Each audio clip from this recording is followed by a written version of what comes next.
Hello and welcome to WMT Reviews Avengers Month. I am Wiseman Tanofsky.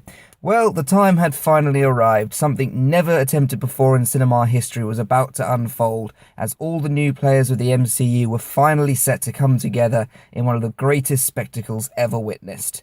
I'll be honest here, because I always strive for honesty on my channel. I was expecting a disaster.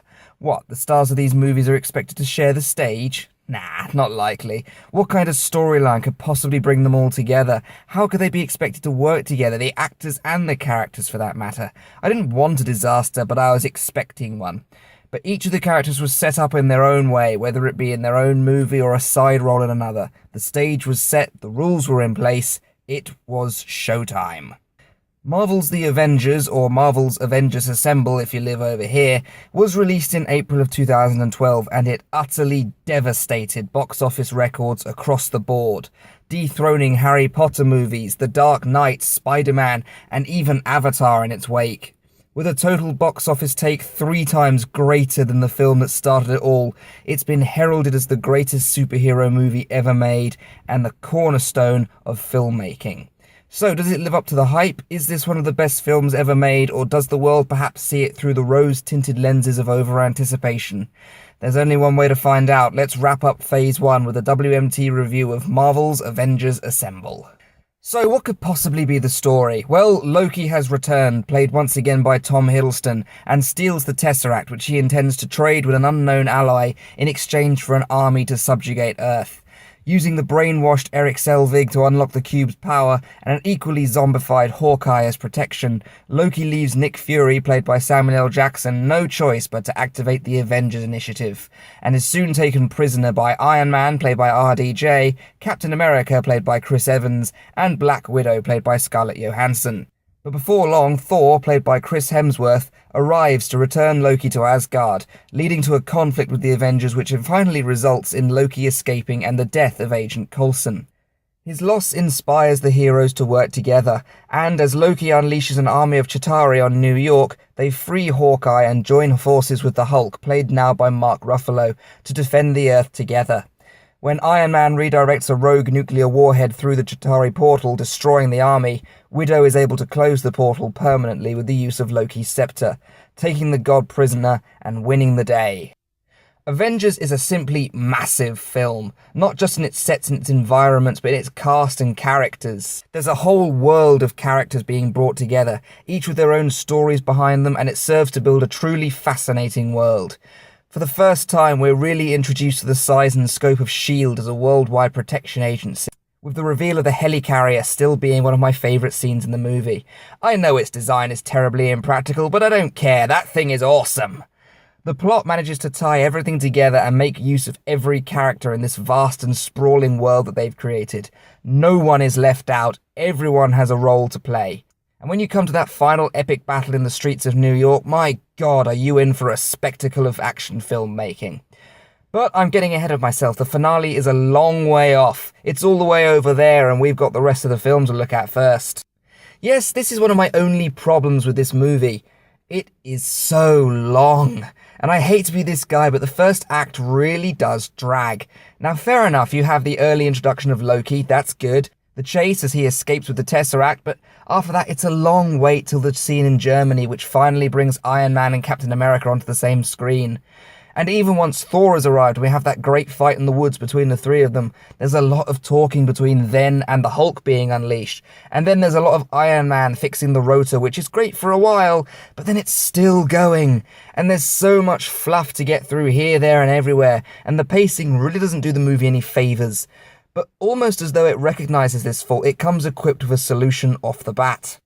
One thing I can say I do enjoy very much is the chemistry between the characters, Avengers, Agents of S.H.I.E.L.D. and villain alike. Everyone gets a chance to interact with everyone else, and we see how each of them plays off each other. Evans and Downey Jr. especially have some great dialogue as they constantly clash for this reason and that reason. Stark and Banner have some great scenes in the lab together as well. And there is also a lot of time devoted to developing the working relationship between Widow and Hawkeye. We learn a lot about their history together and why Romanov is prepared to go to such lengths to get her partner back when Loki brainwashes him. Really, it's connections like this which fill in the gaps between the action, and they do it in a way which really does keep your attention if you know what you're listening to and if you have an interest in learning about the characters, which I greatly appreciate. Big lover of fluff. Now, there was a change to one distinct member of the cast. Again, following a dispute over pay, Edward Norton was swapped out for Mark Ruffalo in the role of Bruce Banner. And as big a fan of Norton as I am, I have to say that Ruffalo's critically acclaimed performance made me almost forget about the previous depiction. He brings a cynical edge to the character, almost joking about the sheer destruction the other him can cause in scenes on the helicarrier. And he plays very well off the other leading cast, first feeling like the obligatory outcast who just wants to do his job and go home, before being respected for what he can bring to the team. It's a great performance, and to be brutally honest, I don't think Norton's Banner could have fit in quite as well. Now, I talked about Loki already in the Thor review, so I'll keep this brief. I have even more of a love for this character in this film than I had for him in Thor. He's completely alone now, cut off from his real family after he betrayed them, and seemingly cut off from his adoptive family by his own selfish ambitions. And dangerous men do terrible things when they feel isolated. When confronted by Thor and told to come home, he reveals another side to this, however. The feeling that because of the alliances he's made, he can no longer go back, hinting at the subliminal fear he must hold for this secret ally. He has a far more intimidating screen presence this time around. I especially enjoy scenes in his full battle armor, like in Germany when he stands over the crowd and openly mocks them all. Once again, you can really see the fun that Hiddleston is having with this character, and it's very enjoyable to watch.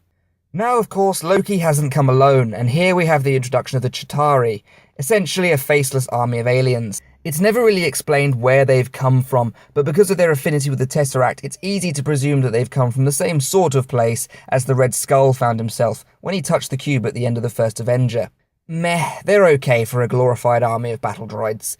They cause a lot of destruction in the city, but we never actually see them actively taking shots at people.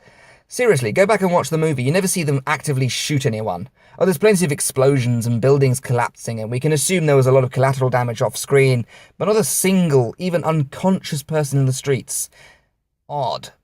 Speaking of which, let's talk about that final battle. The cinematography is just amazing. There is something happening in every frame of film, and the pace is just amazing. With comedic elements here, there, and everywhere to break up the tension, an endless horde of enemies to face, and a handful of heroes to stop them. The effects on the Chitauri and their massive machine monsters of war are flawless, and the real-life carnage being ripped through the streets gives the extras something real to scream and run away from.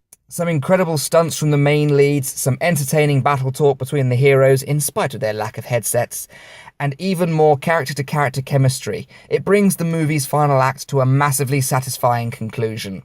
So, what did I think? Is this movie the outstanding spectacle the world sees it as, or just another overrated superhero film? Nope, it really is an amazing movie. The way it ties everything together, the way its characters play off one another, and it all works together in perfection to create the ultimate superhero team-up movie. There's a massively heroic score, cutting-edge effects, witty writing, and action to blow any geek's socks clean off. The first two acts do well to whet your appetite in their bouts of pre-final battle matchup. And while they may seem dragged out with a ton of dialogue, let's not forget that Game of Thrones is 70 to 80% dialogue. And for that, I'm going to award the movie a standout 9 on the Awsometer. DC's chances of making a return to King of the Superhero Movie Castle have been drastically slashed by what I can only describe as a singular epic of a film. So that's a 9 on the Awsometer for Marvel's Avengers Assemble. Well, with the big payoff now complete, what could possibly be next for the MCU? Join me next time for the start of the second phase of Marvel's cinematic master plan. I've been Wise Man Tanofsky, this has been WMT Reviews Avengers Month. Thank you very much for listening.